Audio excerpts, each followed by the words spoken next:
Now, welcome to another edition of News from Naboo with Thor's Lightning Takes.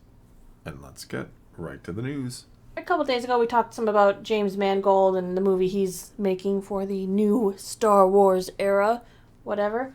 Well, Kathleen Kennedy did an interview where she explains why those two movies are linked.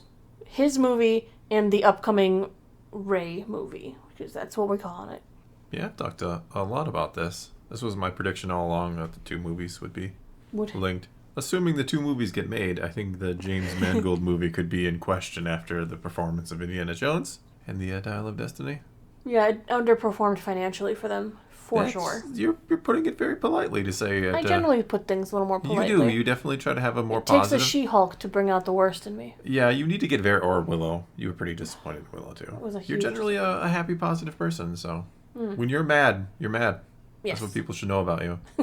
Like, if you're criticizing something, you mean it. I do. I really, when it gets that far. Yeah. But we know that the Rey movie is supposed to be set to focus on rebuilding the Jedi Order.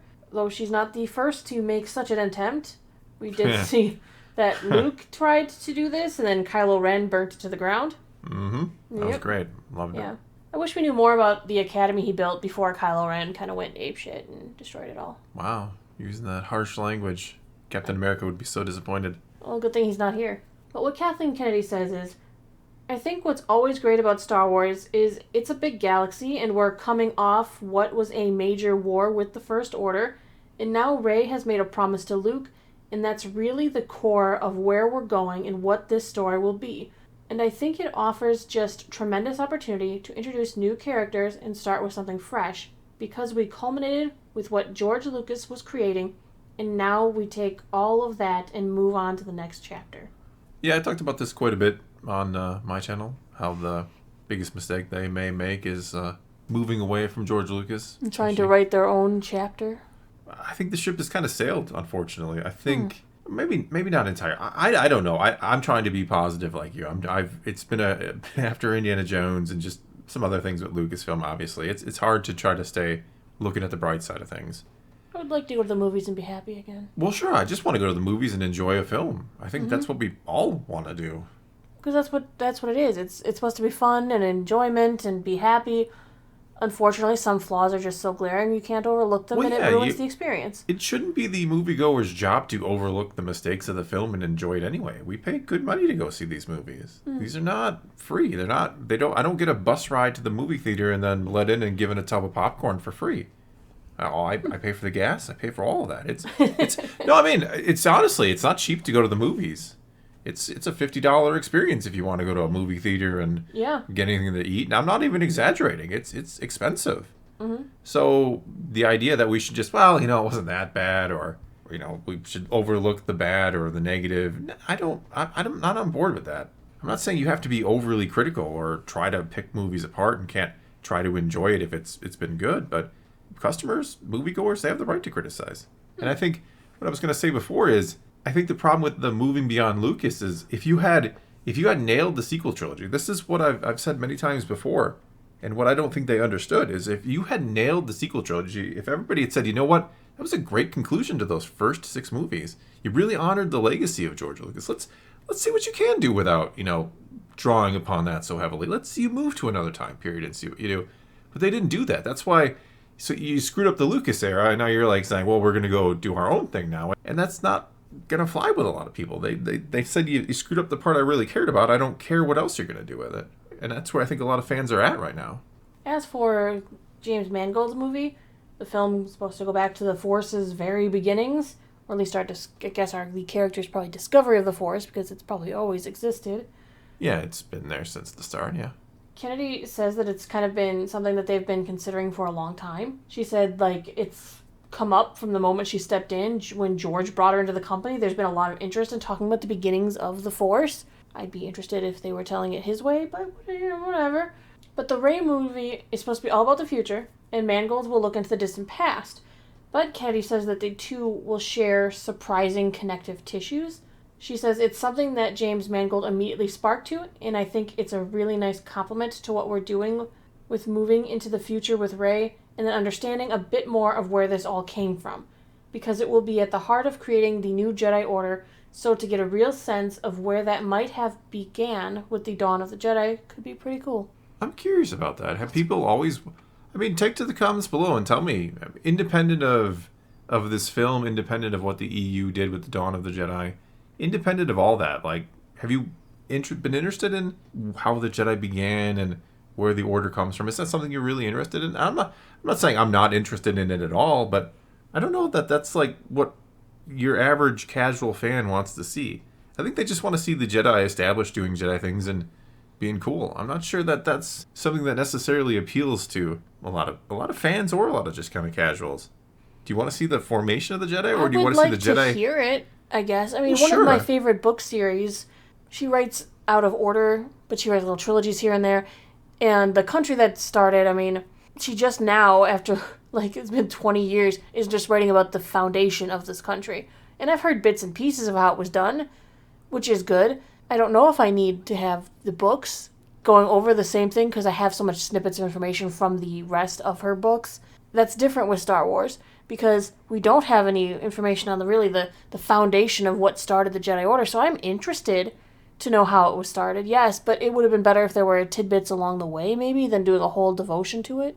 Well, I mean, it's so far in the past. You're talking 25,000, 1,000 generations, 25 years a generation. You're talking 25,000 years in the past, though. I would assume most of the Jedi, in the Skywalker saga era, whatever you even want to call it, they probably don't know, like, the origins so much, right?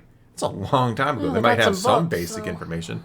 I guess my point is, if you're the average Star Wars fan or a casual, wherever you fall on the spectrum of the fandom, would you rather, say, go to the Old Republic where the Jedi and the Sith are at the prime, at their peak, and they're battling with galactic stakes and cool, big weapons are, being created, the Star Forge, whatever you want to do with it, right?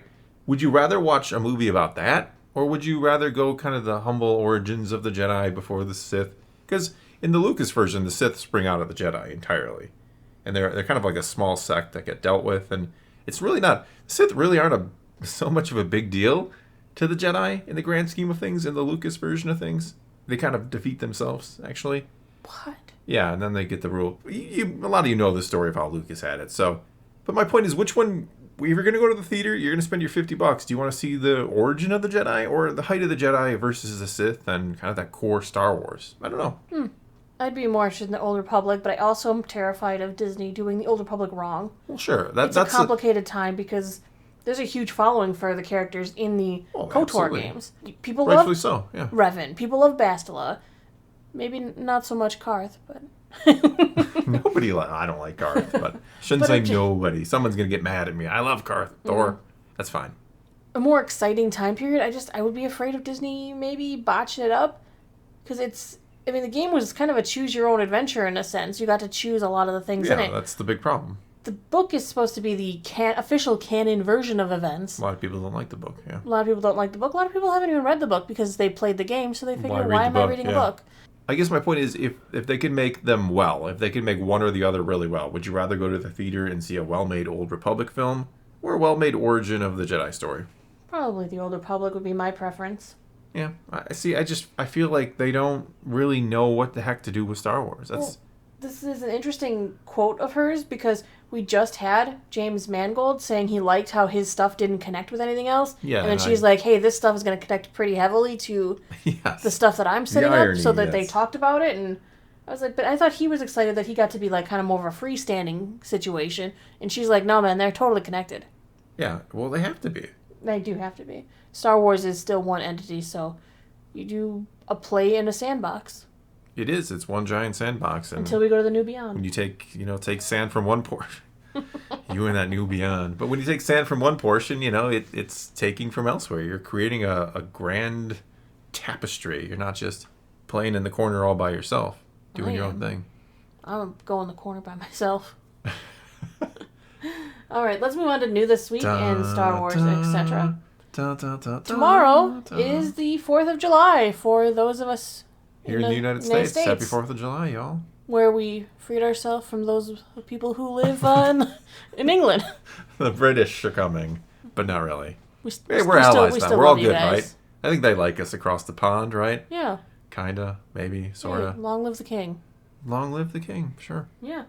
But happy 4th of July means fireworks, parades, barbecue, and hopefully not fires. Or be safe. Shooting off fireworks in your palm of your hand and blowing your hand off or fingers. Yeah, have fun. Don't get too drunk and try to fire off fireworks. That's all we're saying. Yeah, let somebody else fire the fireworks. You just get to watch in a drunken stupor. That's the best way to do it.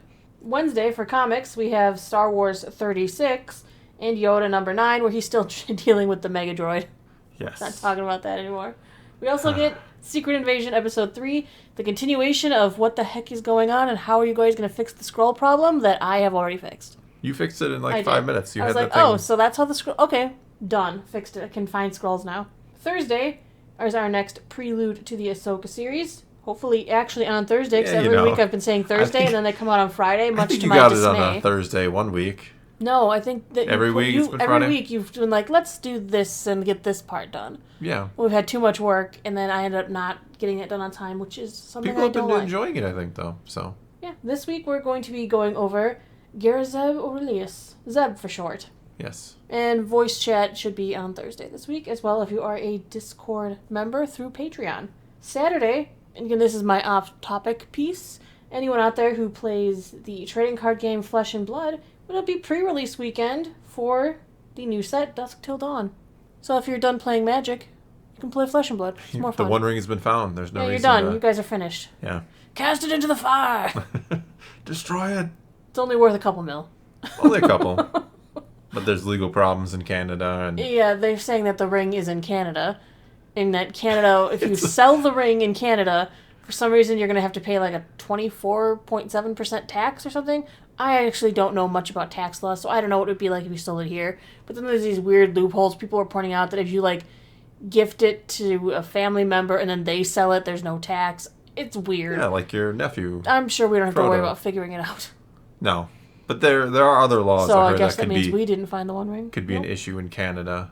It's almost like you got to smuggle it out of Mordor. Canada's Mordor in this example. You're doing black market under the table deals for the One Ring.